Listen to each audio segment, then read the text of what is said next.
Glória a Deus. Nosso amor por Ele deve ser também sem limite, porque Ele nos amou primeiro e por isso que nós o amamos. Quem diz amém, meus irmãos? Meus queridos, eu quero esta noite, junto com a igreja, meditarmos um pouco na palavra do Senhor. As horas já se avançam, porém nós vamos estar lendo um texto na palavra do Senhor e convido os irmãos a abrirem as vossas Bíblias no livro de Jó, capítulo 19. Livro do patriarca Jó, capítulo 19. Vamos ler os versículos 23 a 27.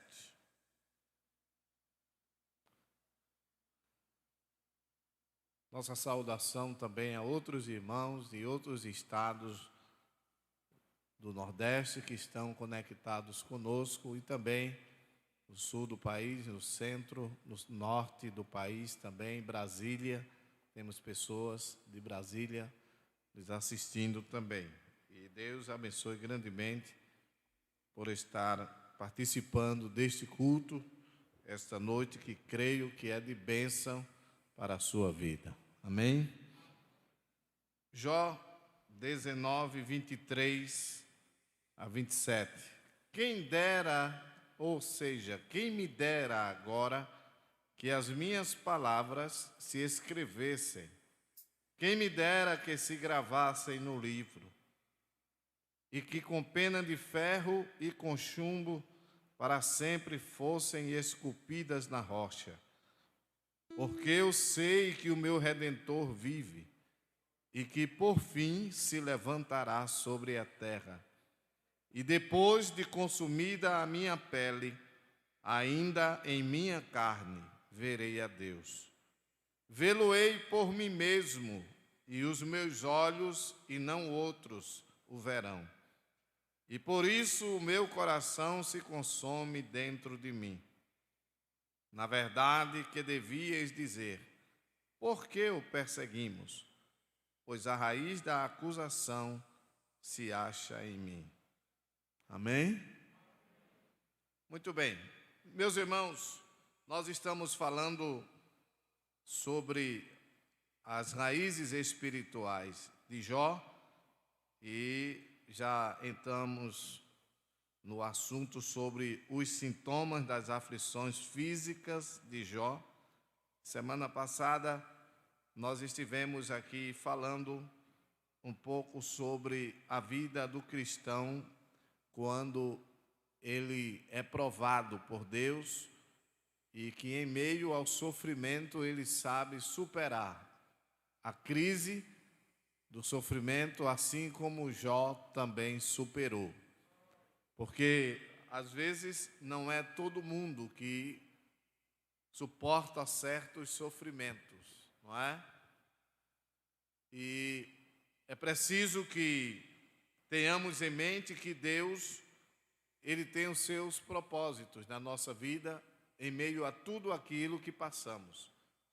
E devemos ter cuidado para não, às vezes, atribuir a Satanás uma prova que Deus está nos fazendo, ou nos colocou na prova. Porque Deus, Ele prova o seu povo. A Bíblia diz que Ele provou a Abraão. E aquele provar ali, quando ele diz, o escritor diz que Deus tentou, e tentou Deus a Abraão.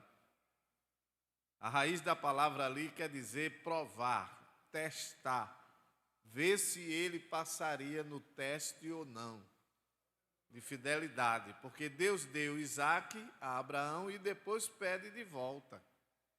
Não é? Capítulo 22 de Gênesis, abra aí sua Bíblia.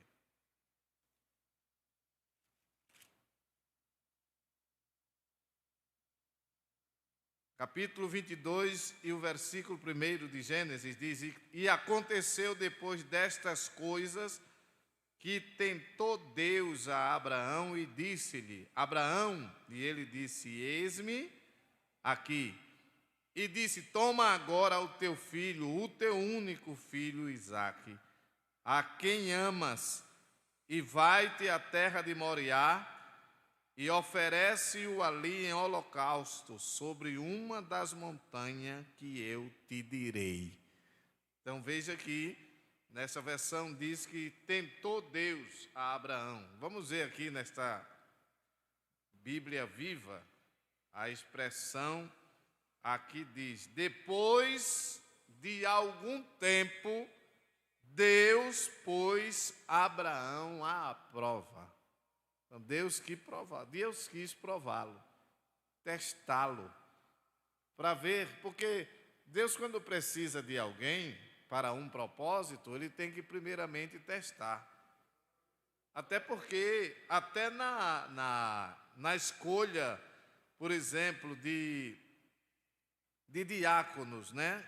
Na escolha de homens para trabalhar como diácono da igreja, a Bíblia diz em primeiro livro, na primeira epístola a Timóteo, por favor, capítulo 3, ele diz, 3:8, ele diz, da mesma sorte, os diáconos sejam honestos, não de língua dobre, não dados a muito vinho, não cobiçosos de torpe ganância, guardando o mistério da fé em uma pura consciência. O 10, como é que diz? E também estes sejam primeiro provados, depois sirvam, se forem irrepreensíveis, não é? Vamos ver a Bíblia Viva, o que é que diz. 1 Timóteo capítulo 3, versículo 10, não é? Vamos ler o 10 só. O 10 diz assim, antes deles pedirem que sejam diáconos, eles devem receber outras tarefas na igreja, como experiência do seu caráter e da sua capacidade. Se eles se saírem bem, então poderão ser escolhidos como diáconos. Essa aqui é a mais forte. Essa aqui ainda é mais forte. Diz que deve dar tarefas, ou seja, provar, ver se é ou não. E quando o cristão, ele desvia os seus olhos da providência de Deus e do futuro que o aguarda, tanto a ele como aos ímpios, se estes não se arrependerem, nasce um desejo pecaminoso no coração. Eu toquei neste assunto semana passada aqui, falando de que o apóstolo Pedro nos diz que devemos exultar e alegrar-se com o sofrimento, porque é passageiro. Deus não põe um crente na prova para ele morrer na prova. Não. Deus tem no deserto, ele tem o oásis, que é um lugar de descanso para você tomar um fôlego. Amém, meus irmãos? Agora, convém dizer uma coisa. Existem pessoas que, se Deus der muito tempo com eles sem prova, ele abandona o caminho. Sabia? Tem crente que está sempre numa prova, sempre está, ore por mim, aí depois vem a vitória, aí agradece, aí fica, daqui a pouco começa a se distanciar dos caminhos, vai deixando de vir ao templo para adorar a Deus, já acha que tem tudo, não é? Já está bem abastecido, aí começa a esquecer daquilo que Deus lhe fez. Aí o Senhor começa novamente a puxá-lo para a presença dele. Porque se deixar ele sem prova, ele não adora. Se deixar ele sem prova, ele não vem para o conjunto. Se deixar ele sem prova, ele não vem para o coral. Se deixar ele sem prova, ele não vem para o culto de oração. Se deixar sem prova, não vem para o círculo de oração. Se deixar sem prova, ele não vem para o culto do domingo. Se deixar sem prova, ele não vem para a escola dominical. Então, para vir, Deus põe a prova. Aí ele vem. Quando ele chega, ele diz: Jesus, estou aqui. E ele diz: eu estou te vendo. Eu quem te trouxe, para que você chegue mais perto de mim. Deus não lhe deixará na prova. Quem diz amém, irmãos? Digam comigo: por maior que seja o sofrimento na vida do crente, ele jamais deve desanimar, pois a presença do Senhor será constante durante o sofrimento. Amém? Eu creio que esses dias que estamos falando sobre Jó como exemplo de crente firme, de raízes aprofundada na fé, eu creio que muito temos aprendido com Deus e também com Jó, porque até hoje se diz, há até um adágio popular que muitas pessoas dizem: tenha paciência de Jó, não é? Fulano tem a paciência de Jó, mas não tem não. Ninguém foi tão paciente como Jó. Ninguém foi tão manso como Moisés. Ninguém foi homem de fé como foi Abraão. Não, é único. Porque os homens, Deus faz cada um de uma forma diferente. Nós somos diferentes diante de Deus. Um tem uma fé pequena, outro tem a fé crescente, outro tem a fé aumentada, outro tem a grande fé, e outro só tem a fé natural, não é? E outros só crê naquilo que vê. Se eu ver, eu acredito. Tomé. Os discípulos disseram: Jesus esteve aqui conosco. Ele disse: o quê? Jesus tinha morrido na sexta-feira. E no domingo ele esteve onde os discípulos estavam, e a Bíblia diz que ele entrou com as portas fechadas. Não precisou de abrir a porta, porque ele já estava ressuscitado, o corpo espiritual, e ele entra na casa e diz aos discípulos: a minha paz vos dou. Paz seja convosco. E ficou com eles, depois foi embora. Tomé chega. Quando Tomé chega, os discípulos dizem: Jesus esteve aqui. Ele disse: Jesus? Sim. Estou conjecturando. Aí a Bíblia diz que ele disse: se eu não ver os cravos na mão e não botar a mão no lado dele, não crerei. Quando eles estão naquela conversa, a Bíblia diz: o mesmo Jesus apareceu. Jesus aparece, e quando aparece, vai direto para quem? Para quem duvidou. Às vezes você encontra crente na igreja, que é aquele crente abençoado, que glorifica na igreja, que é o crente que não perde a oração, não perde a doutrina. Ele vive uma vida de fé, de constância na presença do Senhor. Mas tem aqueles que Deus tem, não que Deus tenha filhos prediletos, mas Deus tem um tratamento mais específico com aqueles que às vezes não têm tanta fé, com aqueles que não têm tanta confiança nele. É o caso de Tomé. Jesus, quando chegou, não foi para os outros, dirigiu-se primeiramente para ele. Chegou lá perto de Tomé e disse: Tomé, vem cá. Os discípulos não disseram nada a Jesus, mas mesmo aqui na terra, Jesus, ele usava um dos seus atributos como Deus, chamado onisciência. É que ele conhecia os pensamentos e os corações. Nenhum discípulo disse: olha aí, o Tomé acabou de duvidar que o senhor veio aqui. Não. Jesus dirige-se a ele diretamente e diz: Tomé, vem cá. Vê aqui minhas mãos. Tomé começa a olhar, está a marca dos cravos. Aí agora, Tomé, põe a tua mão aqui. que foi exatamente aonde cravaram uma lança e saiu sangue e água quando ele estava crucificado. Põe a mão aqui no meu lado. Quando ele viu isso, tocou, ele disse: Senhor meu e Deus meu.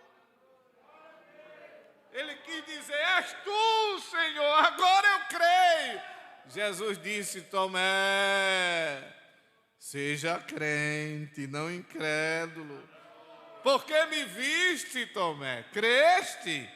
Bem-aventurado os que não viram e creram. Este que Jesus está dizendo, que não viram e creram, sou eu, a irmã, é o irmão. Nós não vimos ainda ele face a face, mas nós vamos vê-lo. Nós somos bem-aventurados, porque nós cremos nele. E temos convicção de que Ele está conosco. Quantos sentem a presença dEle nesse lugar? Ele está aqui conosco. Amém, amados?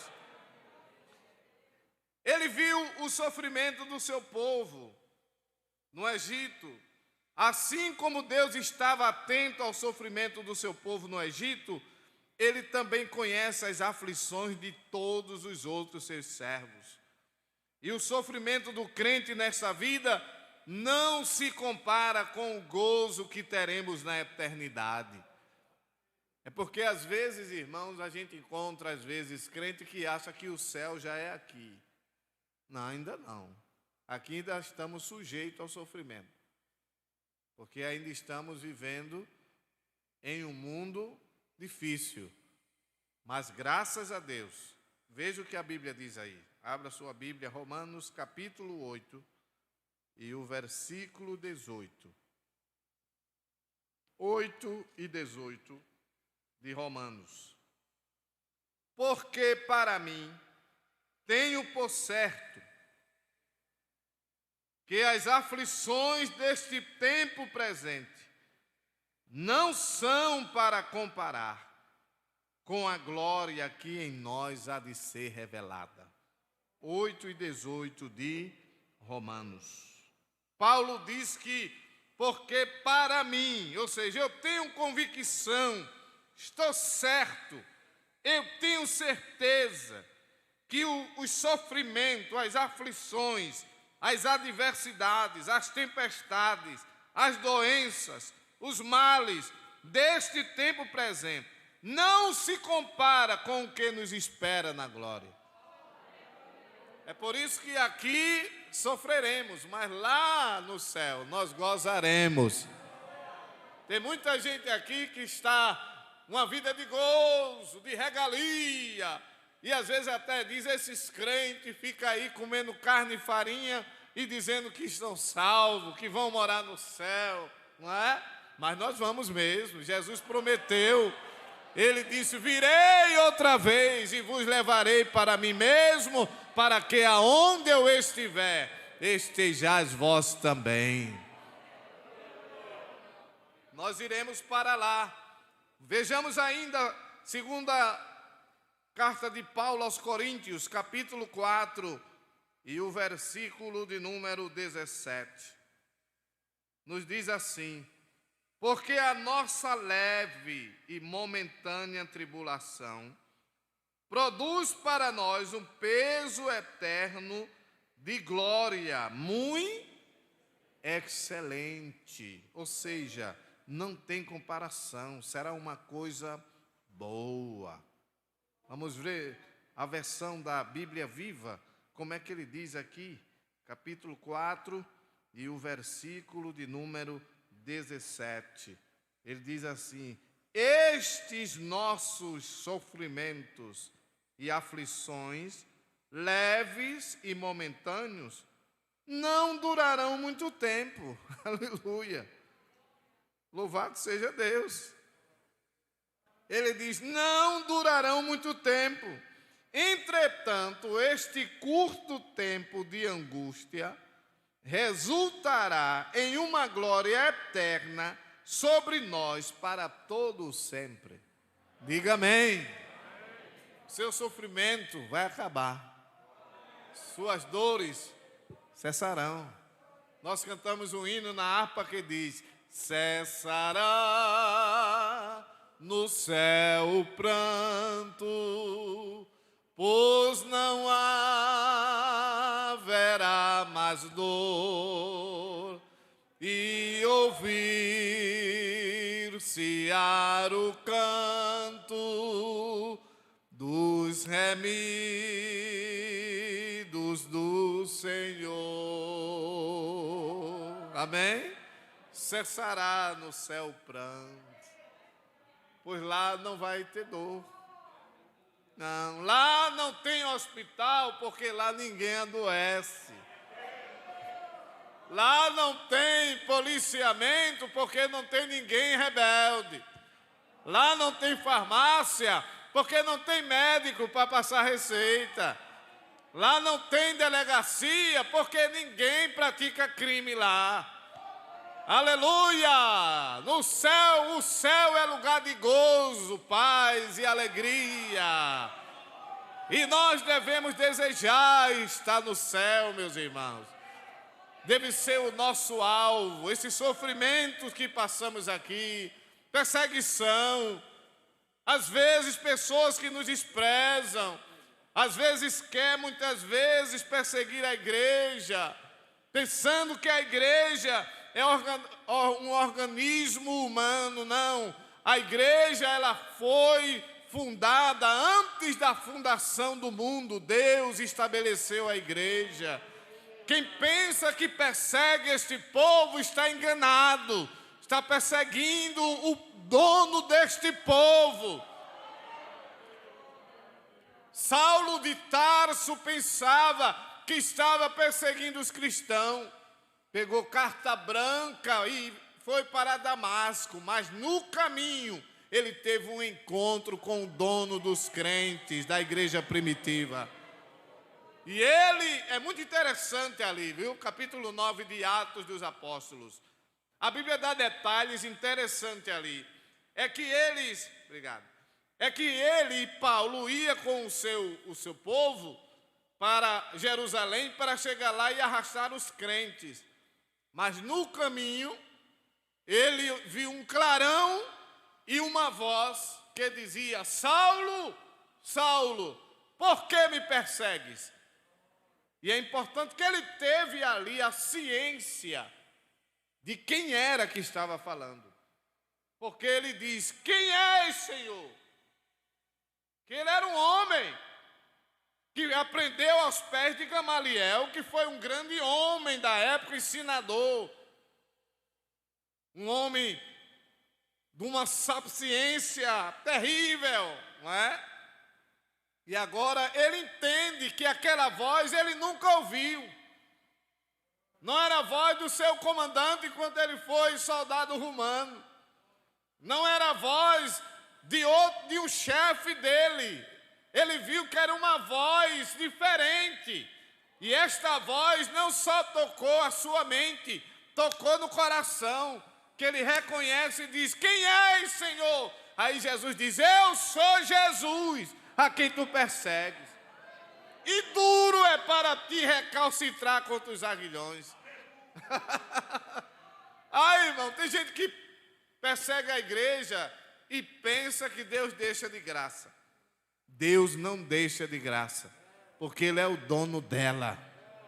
Todos os que perseguiram a igreja se deram mal. Isso é desde os tempos antigos, irmãos. Quem perseguiu o povo de Deus, sofreram. Sofreram. O livro de Esther fala a história de Amã, o mau Amã, que se levantou contra o povo judeu nos dias do rei Assuero, e aquele homem se levantou para dizimar a nação hebreia. E foi para isso que Deus colocou Esther dentro do palácio. Deus tem os seus caminhos. Lembra que lemos aqui semana passada a respeito, foi aqui, meu Deus, me parece que foi numa congregação que eu falei, a respeito dos planos de Deus para poder o povo hebreu chegar no Egito. Deus consentiu que José fosse vendido por seus irmãos aos ismaelitas os ismaelitas venderam ele como escravo na feira, lá no Egito, e ele foi parar na casa de Potifar, que era o chefe do exército do faraó da época, porque o faraó era uma dinastia, não é? Era um título dado, não era um nome faraó, era um título dado ao governante egípcio. E José foi parar. Se fosse uma pessoa sem fé, sem confiança em Deus, ele ia desacreditar de todas as promessas que Deus tinha feito a ele. Porque Deus havia falado para José, ele ainda muito garoto. Deus mostrou a ele no campo recolhendo trigo, e quando ele pegava o molho dele, os molhos dos irmãos dele, todos se curvavam ao dele. Quando ele contou isso, os irmãos dele disseram, por acaso você vai reinar sobre nós? Aí já tinham raiva, porque ele era o caçulinha, né? O preferido do pai, tinha até uma roupa especial para andar, era filho da velhice de Jacó, da sua amada Raquel, que só deu de filhos José e Benjamim, não é? E depois morreu, e Jacó tinha todo o cuidado com José, mas Deus tinha os seus planos. Porque ele tinha dito a Abraão, a tua semente será peregrina numa terra, e lá sofrerá, até que de lá eu tire eles para uma terra que mana leite e mel. E Deus usou exatamente o caminho através de José. Abra a Bíblia. Gênesis 45. É bom conferir com a Bíblia, né, irmão? Porque fica mais...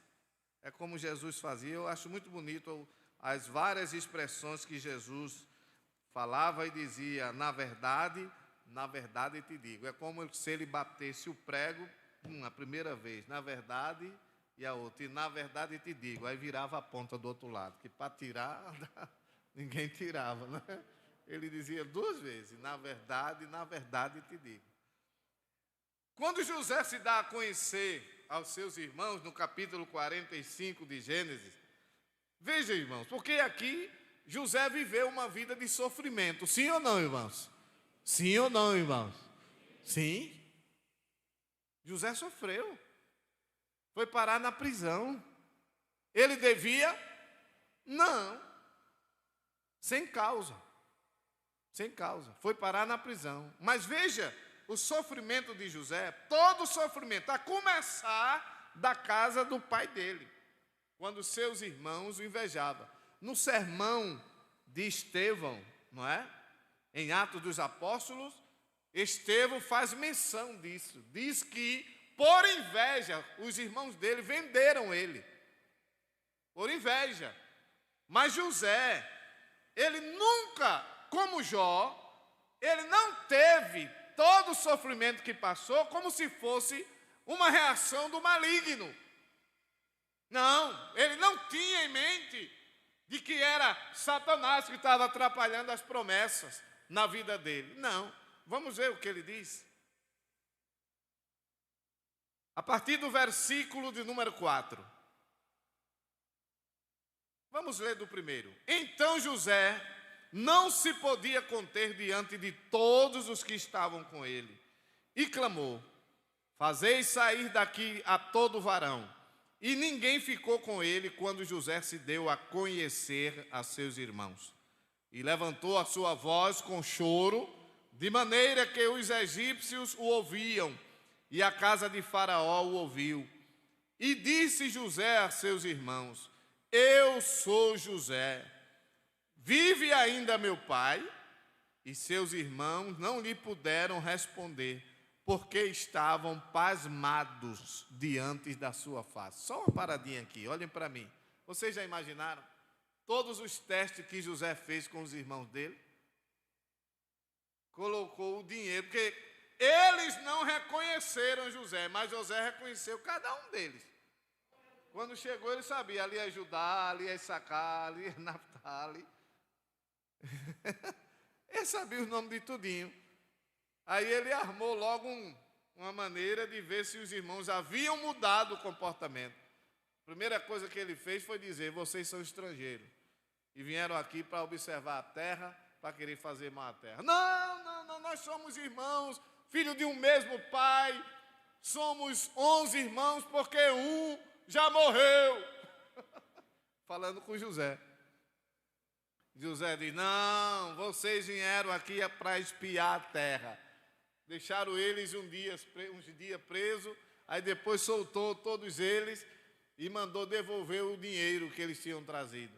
No caminho, quando iam longe, José mandou os guardas ir lá. Descobre o dinheiro, outra vez o copo de José. Mandou trazer Benjamim, perguntou, vocês têm um irmão mais novo? Sim, nós temos. Eu quero conhecer o seu irmão mais novo. Ah, se nós trouxermos o nosso irmão, nosso pai já está velho, vai morrer. Eu estou sintetizando em virtude da hora, né? Mas em casa os irmãos leem, a partir do capítulo 37 de Gênesis, é uma coisa linda, o trabalhar de Deus para fazer cumprir a sua promessa. É isso que eu quero trazer para a sua mente, que o seu sofrimento tem um propósito. Deus está trabalhando, Deus trabalha, lapidando a nossa vida, porque Ele tem um propósito. Ele quer cumprir a sua promessa, mas da maneira que ainda eu e você está, Ele está vendo, ainda não dá. Precisa ainda, às vezes, passar uma lixadeirazinha, passar a seladora, novamente uma lixa fina, mais seladora, até aplicar o verniz e ficar brilhoso. Tem um processo. Tem todo o processo. José não chegou a ser governador de graça. Não é? Mas vamos à frente. Quando ele disse, eu sou José, vosso irmão, eles não acreditaram. Versículo 5. Agora, pois, não vos entristeçais, nem vos pese aos vossos olhos, por me haverdes vendido para cá. Vamos ler essa parte última do versículo, todos nós, 1, 2, 3. Porque para a conservação da vida, Deus me enviou diante da vossa face. Irmão, é fácil reconhecer isso? Eu não acho. Não é fácil, mas José reconheceu. Todo o sofrimento que passou, ele disse, foi Deus. Preocupe não, vocês não fiquem tristes não. E ele prossegue. Ele diz no versículo 6, porque já houve 2 anos de fome no meio da terra, e ainda restam 5 anos em que não haverá lavoura nem cega.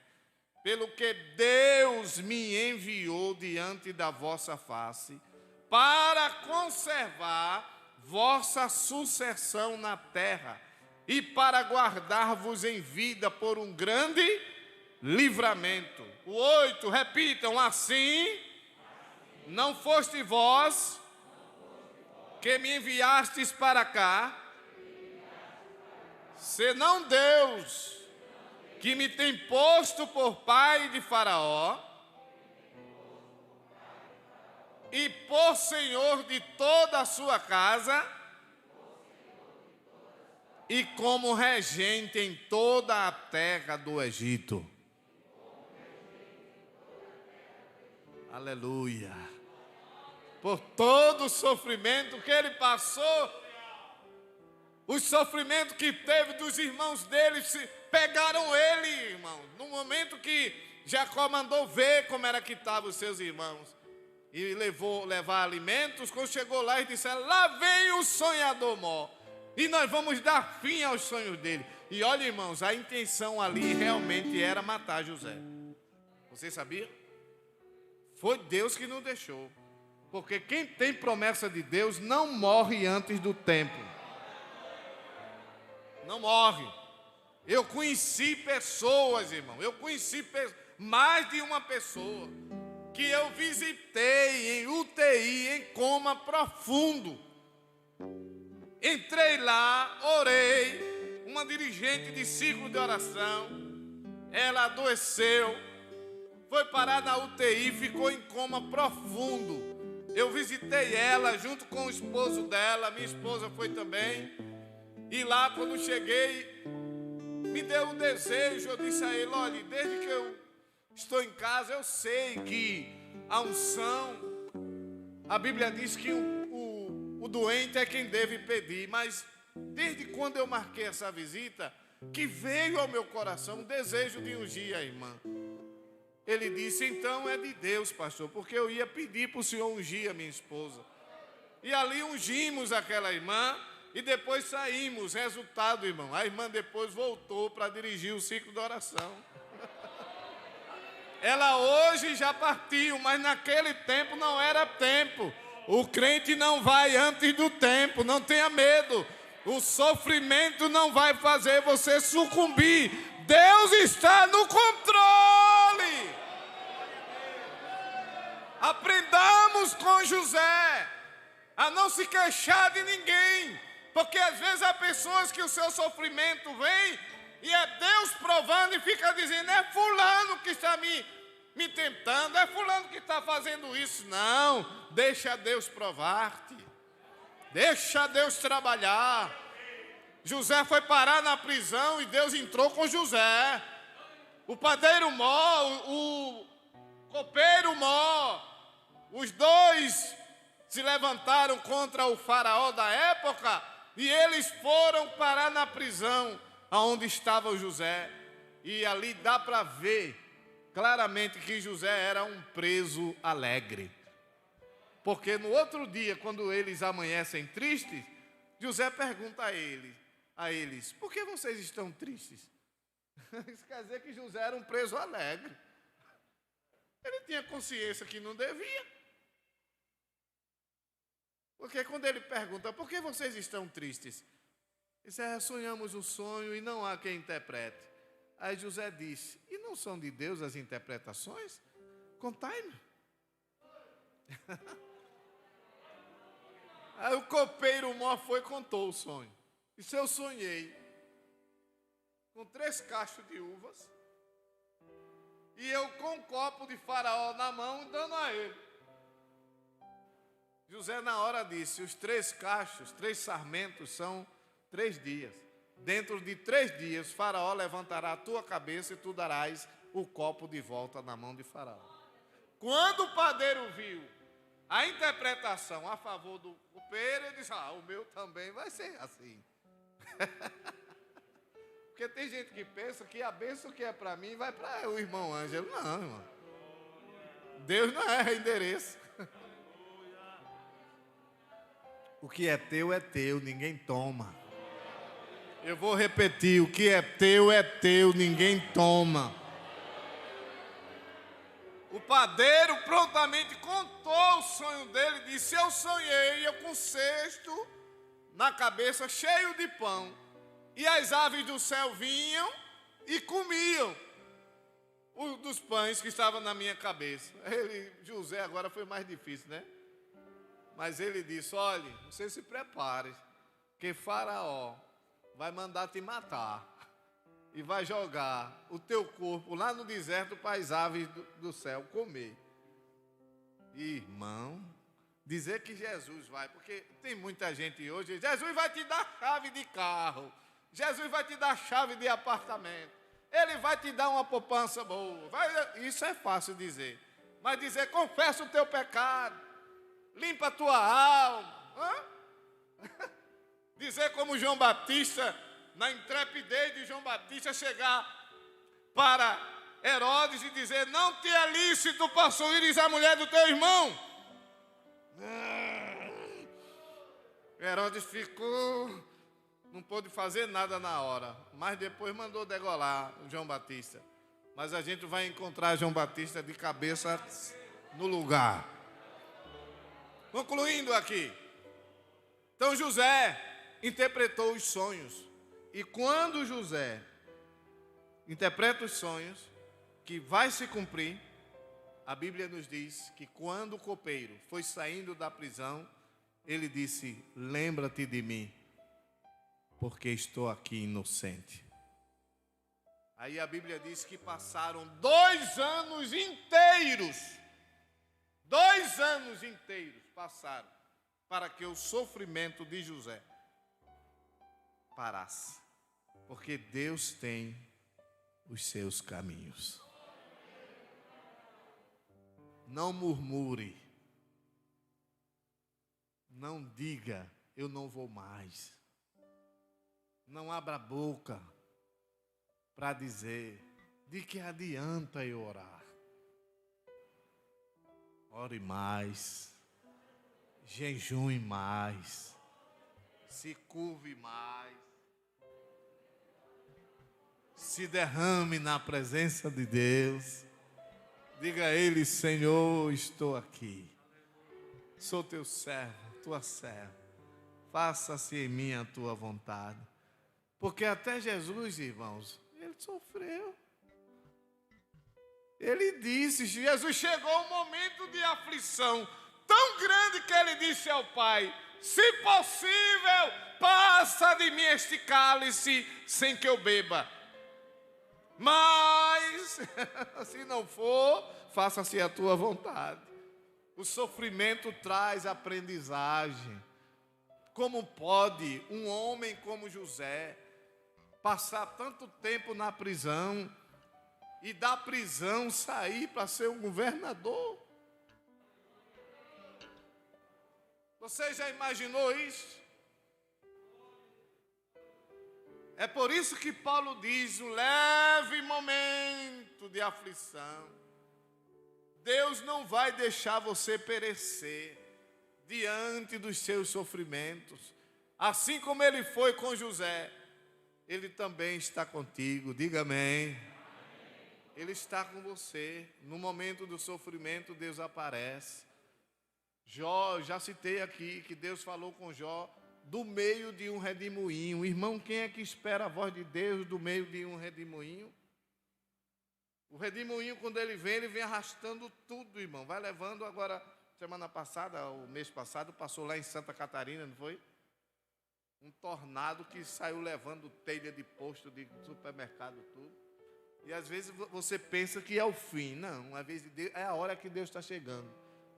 Quando a luta está mais apertando na vida, aí Deus diz, chega aí, levanta, ergue a cabeça, chegou o momento de você me adorar, chegou o momento de você me louvar, cante para mim. Aí você começa a cantar. O inimigo se incomoda, mas você canta. O vizinho da direita se incomoda, mas você canta. O da esquerda se incomoda, mas você canta. Você canta dentro do metrô, dentro da Kombi, dentro da van, no caminho da feira. Você vai cantando e vai incomodando, mas é em meio a esse louvor que o sofrimento vai saindo, saindo, saindo, saindo. E você vai sentindo a graça de Deus. Vejamos ainda um texto, ainda dá tempo lermos um texto. Na primeira epístola de Pedro, capítulo 1. Primeira epístola de São Pedro, capítulo 1, os versículos 6 a 9, ele diz assim: em que vós grandemente vos alegrais, ainda que agora importa, sendo necessário que estejais por um pouco contristados com várias tentações, para que a prova da vossa fé, muito mais preciosa do que o ouro que perece e é provado pelo fogo, se ache em louvor e honra e glória na revelação de Jesus Cristo, ao qual, não o havendo visto, amais, no qual, não o vendo agora, mas crendo, vos alegrais com gozo inefável e glorioso, alcançando o fim da vossa fé, a salvação da alma. O propósito é este, é a salvação da alma. Aleluia! Somos provados às vezes como o ouro é provado. O ouro passa pelo fogo e depois, quando o ourível, ele passa o instrumento para dar o brilho, você olha assim, não parece que passou no fogo, não é? Mas fica uma aliança bonita, um anel bonito, mesmo assim é o crente. Porque se todo o gozo que Deus tem preparado para nós fosse aqui, esse templo, eu não vou dizer que estaria vazio, mas estaria com menos gente do que temos. Se todo o gozo fosse aqui, mas há um propósito que nos traz para cá. A gente lembra, eu tenho que ir adorar. Eu tenho que ir à casa de Deus. Por isso que o salmista diz no Salmo 122, alegrei-me quando me disseram, vamos à casa do Senhor. A vida cristã, irmãos, é cheia de aflições e combates. É uma guerra. Todo filho de Deus deve orar fervorosamente para conhecer os caminhos do Senhor diante dos sofrimentos. Vejamos ainda Hebreus, está aí pertinho. Hebreus, capítulo 10, e o versículo de número 32. Veja o que o escritor aos Hebreus nos diz. Ele diz assim: lembrai-vos, porém, dos dias passados, em que depois de serdes iluminados, suportastes grande combate de aflições. Eu pergunto aqui, a partir do momento que você aceitou a Jesus como Salvador, parou todo o sofrimento? Não. Para em relação à alma, da vida de pecado, da vida que vivia entregue às práticas que não agradavam a Deus. Mas a partir do momento que a gente diz, eu quero ser um crente, às vezes se levanta um parente de dentro de casa. Já ouvi falar de uma jovem que aceitou Jesus e o pai dela era um fazendeiro rico, lá no sertão. E quando ele soube que aquela moça havia aceitado a Jesus, ele disse, olhe, tire isso da sua cabeça, porque se você não tirar, olha, você é um dedo que eu corto e jogo fora. Ele disse. E ela ficou calada. Depois ele foi novamente falar com ela e disse, tire isso do coração. Ela disse, pai, tire isso da mente, esse negócio de dizer que é crente. Ela disse, pai, eu já tirei da mente. Já tirou? Já. Desceu para o coração. E agora não sai mais. Aleluia! Porque depois que sai daqui e desce para cá, irmão. É verdade, irmão. Eu conheci um homem, eu conheço, ele ainda é vivo, irmão. Aquele homem é um homem de um testemunho maravilhoso. Ele foi evangelizado por um desviado. Aquele cidadão era amigo dele, foi morar em São Paulo, lá aceitou Jesus numa denominação e ele voltou desviado. E cá, a esposa daquele cidadão, que hoje é um crente, servo do Deus vivo, aquele homem era tão contra o evangelho que eu me lembro de um culto que estávamos no sítio, na casa da sogra dele. E a esposa dele foi com uma das meninas dele. E quando chegou lá, no meio do culto, ele entrou, irmão, de casa dentro e saiu, literalmente, puxando a mulher pelo braço e levou para casa. Ele não queria nem ouvir falar de crente. Se você chegasse perto dele falando do evangelho, ele dizia impropério. Ele chegou até dizer coisa com meu pai por causa da cor do meu pai. Entendeu? Porque ele é bem claro da cor, na ignorância dele. Mas houve um dia que aquele desviado levou o Novo Testamento, daquele Novo Testamento que os Gideões Internacionais distribuem, que era português e inglês, lembra? Tinha a versão portuguesa e inglesa no mesmo livro. Ele foi e leu o texto do Evangelho para ele, e ele disse, lê mais. Aí todas as noites, eles dois saíam lá naquela cidade pequenininha e iam lá para debaixo da caixa d'água da Compesa. E daqui a pouco já surgiu um comentário dizendo que eles dois estavam indo lá para debaixo da coisa, estavam desconfiando, não sei de quê, mas era o desviado que ia, porque ele dizia, eu não quero que ninguém saiba que eu estou aprendendo alguma coisa da Bíblia, na ignorância dele. Aí um dia o desviado disse a ele: fulano, eita, eu quase digo o nome dele agora. Mas não é um pecado dizer, né? Mas ele disse: fulano, olhe, isso aqui é a verdade. Deixe sua esposa ser crente. Fulano, só existe 2 caminhos, céu e inferno. Aí depois disse a ele: não estás vendo do jeito que eu estou? Se eu morrer hoje, da maneira que eu estou desviado, ele dizia, eu vou para o inferno. O evangelho é a verdade, fulano. Eu disse: está bem. Aí ele se preparou para se entregar para Jesus. Ele disse que dentro dele, ele disse: a partir de hoje eu sou um crente. Dentro de si. Mas ele continuou, irmão, com um comportamento estranho com a esposa. Não deixava a esposa ir para a igreja. Quando ia, mandava chamá-la. Entendeu? Mas houve um dia, para encerrar, que ele disse, chamou a filha mais velha dele, que hoje é a esposa de um obreiro, né? E chamou ela, a menina na época era uma pré-adolescente, né, Valdívia? E chamou ela e disse: fulana, e a menina já era crente, né? Disse: você hoje vai para a missa comigo, que eu vou pela última vez.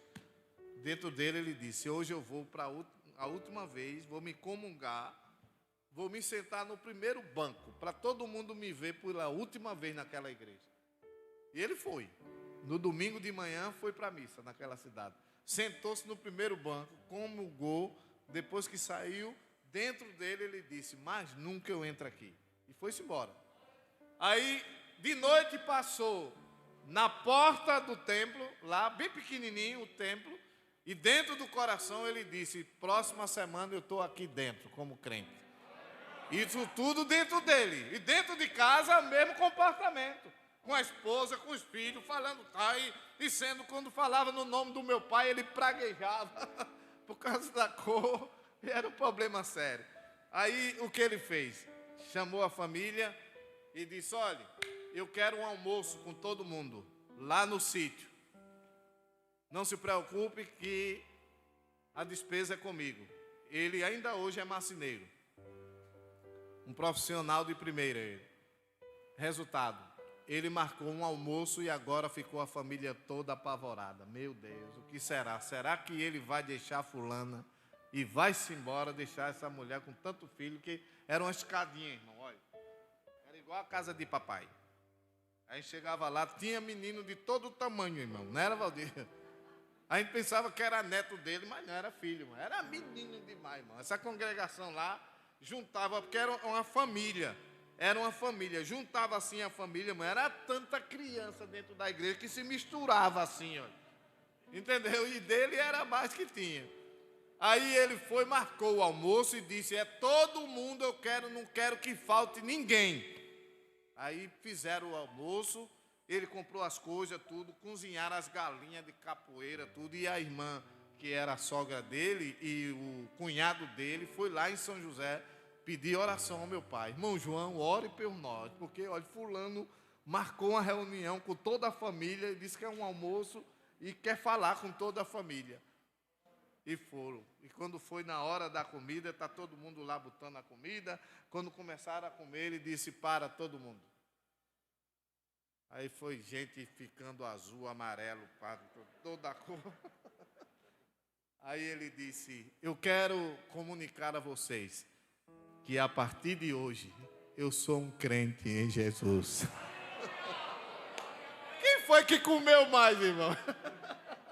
Quem comeu mais?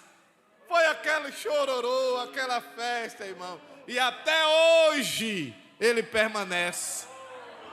Agora, aleluia, Jesus é muito bom, irmão. Agora veja o resultado. Um dia desse o meu pai conversou com ele por telefone e lembrou-se da história que ele se converteu através da pregação do desviado.